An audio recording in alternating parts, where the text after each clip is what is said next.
Under the balmy Bahamian sky, where turquoise waves lap against pristine shores and the air hums with the promise of cultural fusion, Lenny Kravitz unleashed a performance that felt less like a concert and more like a homecoming ritual.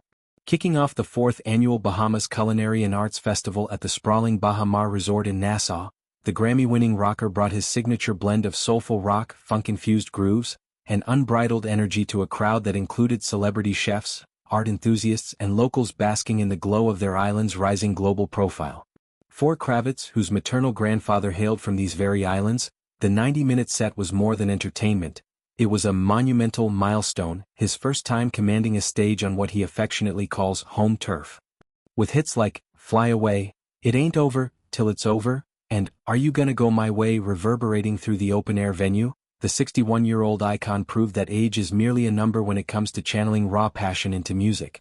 The festival, a vibrant tapestry of gastronomy and creativity, sets the stage for 4 days of indulgence, running through the weekend with master classes, chef demonstrations, intimate private dinners and thought-provoking conversations led by some of the world's top culinary minds. But it was Kravitz who set the tone on opening night, transforming the outdoor amphitheater into a pulsating heartbeat of sound and movement. Dressed defiantly against the Caribbean heat in a gleaming gold metallic top that caught the stage lights like a disco ball reborn, low-rise jeans that accentuated his lithe, tattooed frame, and a buttery leather jacket slung over his shoulders, he embodied the rock-and-roll ethos of dressing for the spirit, not the sweat. Layered necklaces dangled like talismans from his neck, and oversized sunglasses shielded his eyes while amplifying his enigmatic aura. As the sun dipped low, casting golden hues over the crowd, Kravitz didn't just perform. He connected, leaping off the stage midway through to weave through the audience, high-fiving fans and sharing the energy in a way that blurred the lines between artist and attendee. This wasn't Kravitz's first brush with island rhythms.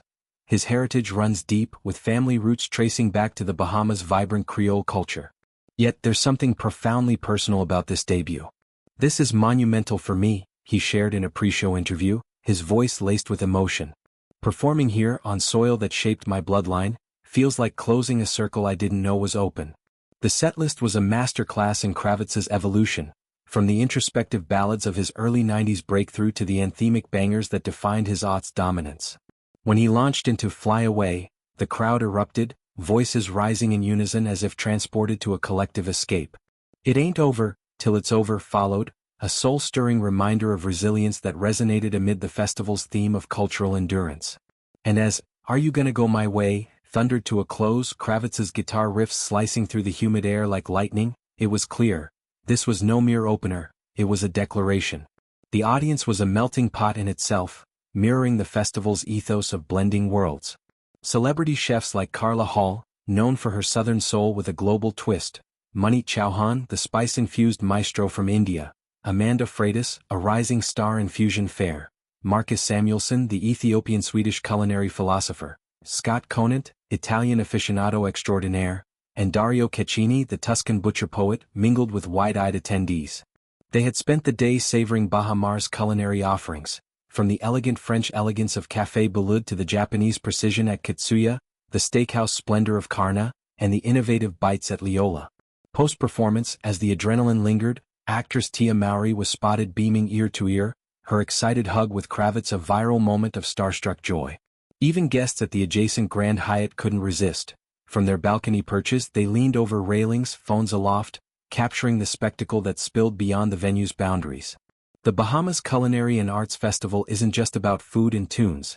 It's a lifeline for an island nation rebounding from hurricanes and economic tremors, channeling tourism into artistic and Epicurean revival.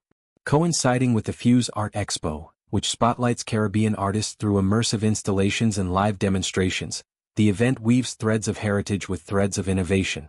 Masterclasses might see Samuelsson dissecting the art of umami in seafood, while private dinners pair rare Bahamian rums with experimental desserts. Kravitz's kickoff infused it all with rock's rebellious spirit, reminding attendees that creativity, whether in a kitchen or on a stage, thrives on bold risks.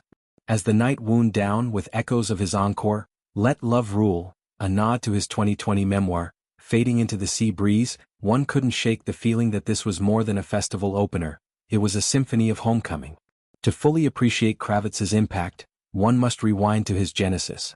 Born in New York to a Bahamian mother and Jewish father, His childhood was a collage of influences: the Duke Ellington beats of his stepfather, the cinematic flair of his mother Roxy Roker from The Jeffersons, and the island lore whispered in family gatherings. Music became his anchor, a way to synthesize these worlds. His 1989 self-titled debut album hinted at the Hendrix-inspired wizardry to come, but it was 1991's Mama Said that catapulted him, with Prince co-writing tracks and the world discovering his velvet voice over psychedelic guitars.